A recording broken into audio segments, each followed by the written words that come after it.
हे friends, जैसे कि हमने फोर्थ वीडियो में एंट्री कर रहे थे special transactions related to goods. अब हम उसकी फिफ्थ एंट्री समझेंगे। मैं ये सेपरेट वीडियो बना रहा हूँ।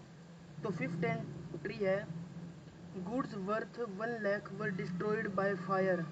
पहले हम इतना ही पढ़ेंगे कि goods worth 1 lakh were destroyed by fire. तो इसकी एंट्री होगी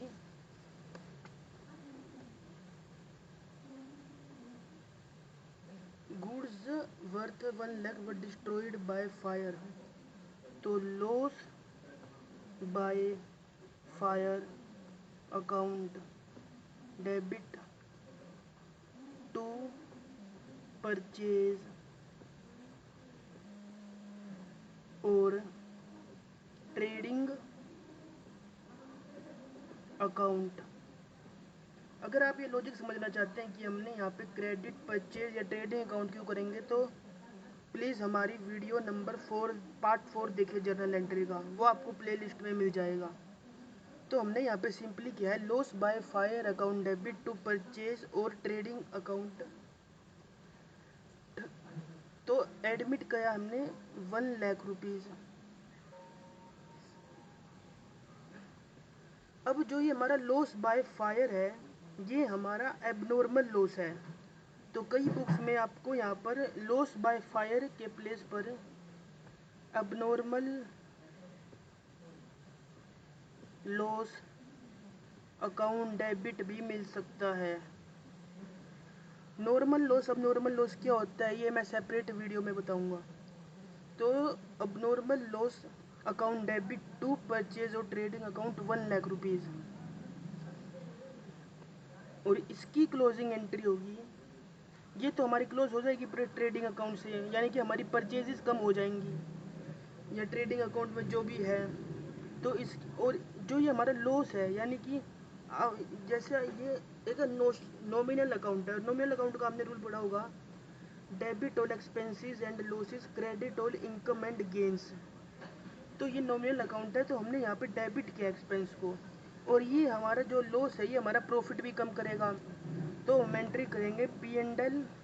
यहाँ पे पी एंड एल की फुल फॉर्म है प्रॉफिट एंड लॉस अकाउंट। तो profit and loss account debit to abnormal loss account 1 lakh rupees.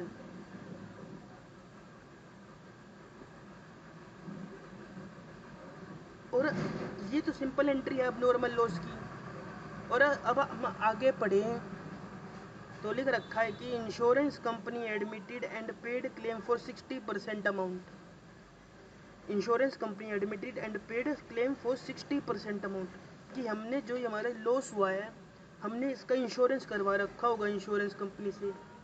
जैसे आपने इंश्योरेंस का पढ़ा होगा कि ये मिस्टर राम है,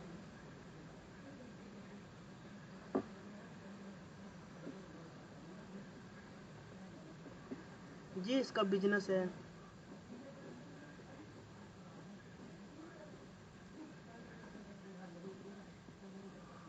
ये इंश्योरेंस कंपनी है।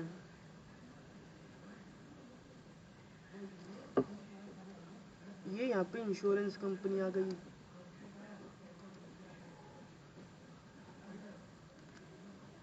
इंश्योरेंस कंपनी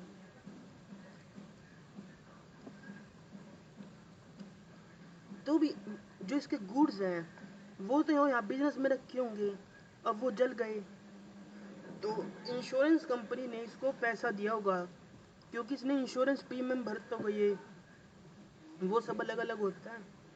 तो बिजनेस के लिए तो इसने इसको इसका जो माल है वो 1 लाख रुपए का जड़ा है, 1 लाख रुपए।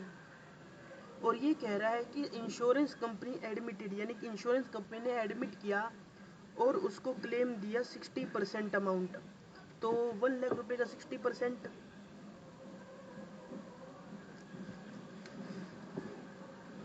1 लाख रुपए का 60% रुपीज 60,000, वो इंश्योरेंस कंपनी ने इसको दिया मिस्टर राम को, या मिस्टर राम को। तो मिस्टर राम को दिया, तो मिस्टर राम के बिजनेस में कैश बढ़ गया होगा, कैश तो आएगा ही बिजनेस, अब उसको गुड्स तो देने से इंश्योरेंस कंपनी कैश ही देगी।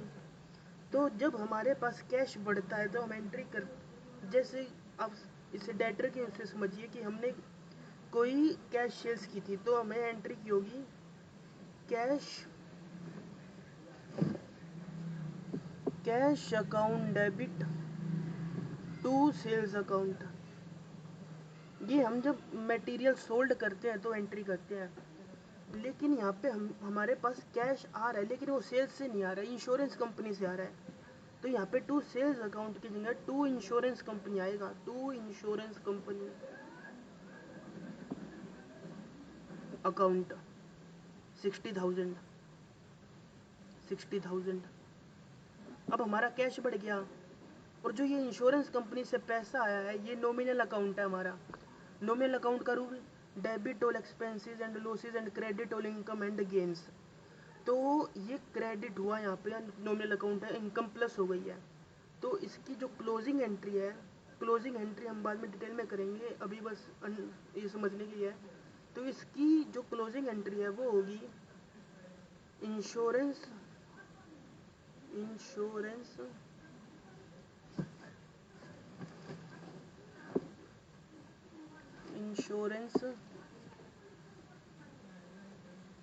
Company account debit to insurance company account debit to P&L account, profit and loss account 60,000। बस आपको ये सिंपल एंट्री करनी है इसमें।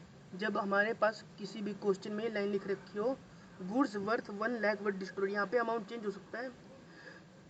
Insurance company admitted and paid claim for 60%, वो हमारे पास जो इंश्योरेंस कंपनी पैसा देगी वो 50%, 40%, वो कितना भी हो सकता है, इस पर क्वेश्चन डिपेंड्स। तो एंट्री जो है बस ये सिंपल एंट्री होगी अब नॉर्मल लॉस की, ये 4 एंट्री कर दीजिए और आपका ये पॉइंट हो जाएगा। वैसे बहुत सारी बुक्स में वो कंफ्यूज करने के लिए बहुत कुछ देता है, लेकिन उन सब का जो कंसाइज करें अपन सबको तो ये निकलता है कि अब नॉर्मल लॉस हुआ तो हमने कर दी, abnormal loss account debit to purchase और ट्रेडिंग अकाउंट। इसका लॉजिक आपको जर्नल एंट्री पार्ट 4 में मिल जाएगा। तो loss by fire account debit भी कर सकते हैं अगर अब नॉर्मल लॉस नहीं लिखना चाहते, और जहाँ जहाँ नॉर्मल लॉस लिखा है वहाँ वहाँ लॉस बाय फायर आ जाएगा फिर। तो abnormal loss account debit to purchase account 1 lakh rupees. फिर हमने ये हमारा प्रॉफिट कम करेगा तो P&L account debit to abnormal loss account 1 lakh rupees. Insurance company ने हमारे जो क्लेम जो एडमिट किया है, तो क्लेम एडमिट किया है तो हमारे पास बिजनेस में कैश बढ़ गया होगा। तो जब हम सेल्स करते हैं तो एंट्री करते हैं sales cash account debit to sales account, लेकिन हमारे पास जो यहाँ पैसा आ रहा है वो सेल्स से नहीं आ रहा है, तो सेल्स हम काट के इंश्योरेंस कंपनी करेंगे, इंश्योरेंस कंपनी से पैसा आ रहा है, और इंश्योरेंस कंपनी से पैसा आएगा तो यानी कि हमारी इनकम हो रही है बिजनेस की, तो बिजनेस की इनकम हो रही है तो insurance company account debit to P&L account. और जो इनका डिफरेंस आ रहा है 40,000 का, 1 लाख माइनस 40,000, वो ऑटोमेटिकली P&L अकाउंट से चार्ज हो जाएगा और हमारा प्रॉफिट जो है वो रिड्यूस हो जाएगा। वो ये कंसेप्ट आपको समझ में आ गया होगा। Thank you. इसका PDF आपको डिस्क्रिप्शन में मिल जाएगा और एक बार इसको देख लीजिए।